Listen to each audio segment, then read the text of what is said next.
بسم اللہ الرحمن الرحیم۔ افضل بلاگز کے دوستوں کو آداب۔ عرب سالار قتیبہ بن مسلم نے اسلامی لشکر کشی کی اصولوں سے انحراف کرتے ہوئے سمرقند کو فتح کر لیا تھا۔ اصول یہ تھا کہ حملہ کرنے سے پہلے 3 دن کی مہلت دی جائے، اور یہ بے اصولی بھی ہوئی بھی تو ایسے دور میں جب زمانہ بھی عمر بن عبدالعزیز کا چل رہا تھا۔ سمرقند کے پادری نے مسلمانوں کی اس غاصبانہ فتح پر قتیبہ کے خلاف شکایت دمشق میں بیٹھے مسلمانوں کے حاکم کو ایک پیغام بر کے ذریعے خط لکھ کر بھجوائی۔ پیغام بر نے دمشق پہنچ کر ایک عالیشان عمارت دیکھی جس میں لوگ رکوع و سجود کر رہے تھے۔ اس نے لوگوں سے پوچھا، کیا یہ حاکم شہر کی رہائش ہے؟ لوگوں نے کہا، یہ تو مسجد ہے، تو نماز نہیں پڑھتا کیا؟ پیغامبر نے کہا، میں اہل سمرقند کے دین کا پیروکار ہوں۔ لوگوں نے اسے حاکم کے گھر کا راستہ دکھا دیا۔ پیغامبر لوگوں کے بتائے ہوئے راستہ پر چلتے حاکم کے گھر جا پہنچا۔ کیا دیکھتا ہے، ایک شخص دیوار سے لگی سیڑھی پر چڑھ کر چھت کی لپائی کر رہا ہے، اور نیچے کھڑی ایک عورت گارا اٹھا اٹھا کر اسے دے رہی ہے۔ پیغامبر نے جس راستے سے آیا تھا واپسی بھی اسی راستے سے اختیار کی۔ ان لوگوں کے پاس جا پہنچا جنہوں نے اسے راستہ بتایا تھا۔ اس نے لوگوں سے کہا، میں نے تم سے حاکم کے گھر کا پتہ پوچھا تھا، جس کے گھر کی چھت بھی ٹوٹی ہوئی ہے۔ لوگوں نے کہا، ہم نے تجھے پتہ ٹھیک ہی بتایا تھا، وہی حاکم کا گھر ہے۔ پیغامبر نے بے دلی سے دوبارہ اسی گھر پر جا کر دستک دی۔ جو شخص کچھ دیر پہلے تک لپائی کر رہا تھا وہی اندر سے نمودار ہوا۔ میں سمرقند کے پادری کی طرف سے بھیجا گیا پیغامبر ہوں، کہہ کر اس نے اپنا تعارف کرایا اور خط حاکم وقت کو دے دیا۔ اس شخص نے خط پڑھ کر اس خط کی پشت پر ہی لکھا، عمر بن عبدالعزیز کی طرف سے سمرقند میں تعینات اپنے عامل کے نام ایک قاضی کا تقرر کرو جو پادری کی شکایت سنے۔ مہر لگا کر خط واپس پیغامبر کو دے دیا۔ پیغامبر وہاں سے چل تو دیا، مگر اپنے آپ سے باتیں کرتے ہوئے، کیا یہ وہ خط ہے جو مسلمانوں کے اس عظیم لشکر کو ہمارے شہر سے نکالے گا؟ سمرقند لوٹ کر پیغامبر نے خط پادری کو تھمایا، جسے پڑھ کر پادری کو بھی اپنی دنیا اندھیر ہوتی دکھائی دی۔ خط تو اسی کے نام لکھا ہوا تھا جس سے انہیں شکایت تھی۔ انہیں یقین تھا کاغذ کا یہ ٹکڑا انہیں کوئی فائدہ تک نہیں پہنچا سکے گا، مگر پھر بھی خط لے کر مجبوراً اس حاکم میں سمرقند کے پاس پہنچا جس کے فریب کا وہ پہلے ہی شکار ہو چکا تھا۔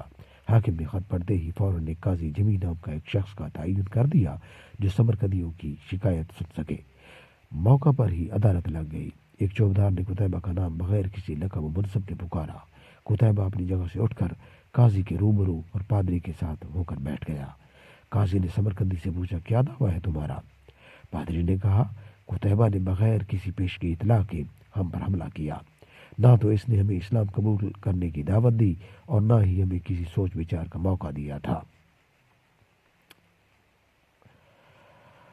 قاضی نے قتیبہ کو دیکھ کر پوچھا، کیا کہتے ہو تم اس دعویٰ کے جواب میں؟ قتیبہ نے کہا، قاضی صاحب، جنگ تو ہوتی ہی فریب اور دھوکہ ہے۔ سمرقند ایک عظیم ملک تھا۔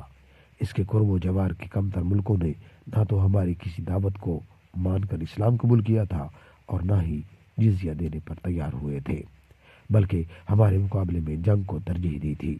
سمرقند کی زمینیں تو اور بھی سرسبز و شاداب اور زور آور تھیں۔ ہمیں پورا یقین تھا کہ یہ لوگ بھی لڑنے کو ہی ترجیح دیں گے۔ ہم نے موقع سے فائدہ اٹھایا اور سمرقند پر قبضہ کر لیا۔ قاضی نے قتیبہ کی بات کو نظر انداز کرتے ہوئے دوبارہ پوچھا، قتیبہ، میری بات کا جواب دو، تم نے ان لوگوں کو اسلام قبول کرنے کی دعوت، جزیہ یا پھر جنگ کی خبر دی تھی؟ قتیبہ نے کہا، نہیں قاضی صاحب، میں نے جس طرح پہلے ہی عرض کر دیا ہے کہ ہم نے موقع سے فائدہ اٹھایا تھا۔ قاضی نے کہا، میں دیکھ رہا ہوں کہ تم اپنی غلطی کا اقرار کر رہے ہو، اس کے بعد تو عدالت کا کوئی اور کام رہ ہی نہیں جاتا۔ قتیبہ، اللہ نے اس دین کو فتح اور عظمت تو دی ہی عدل و انصاف کی وجہ سے ہے، نہ کہ دھوکہ دہی اور موقع پرستی سے۔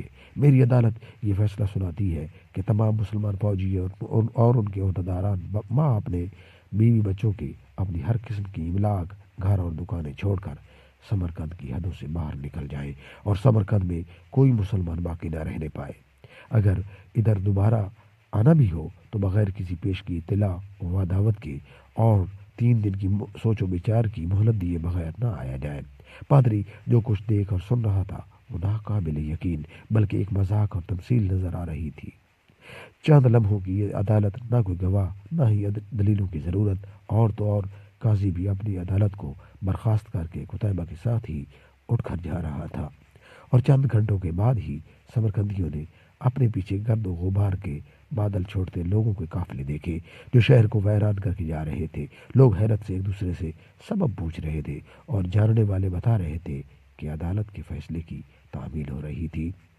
اور اس دن جب سورج ڈوبا تو سمرقند کی ویران اور خالی گلیوں میں صرف ہمارا کتے گھوم رہے تھے، اور سمرقندیوں کے گھروں سے آہو پکار اور رونے دھونے کی آوازیں سنائی دے رہی تھیں۔ ان لوگوں کو ایسے لوگ چھوڑ کر جا رہے تھے جن کے اخلاق، معاشرت، برتاؤ، معاملات اور پیار و محبت نے ان کو اور ان کے رہن سہن کو مہذب بنا دیا تھا۔ تاریخ گواہ ہے سمرقندی یہ فراق چند گھنٹے بھی برداشت نہ کر پائے۔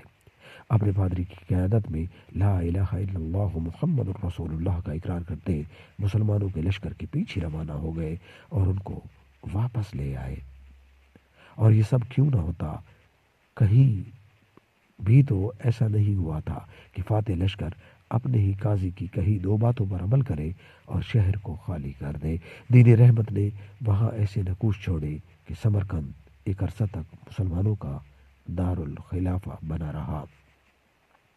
درج بالا واقعہ شیخ علی طنطاوی رحمۃ اللہ علیہ کی کتاب قصص من التاریخ کے صفحہ نمبر 411 مصر میں 1932 میں چھپی ہوئی سے لے کر اردو میں ترجمہ کیا گیا ہے۔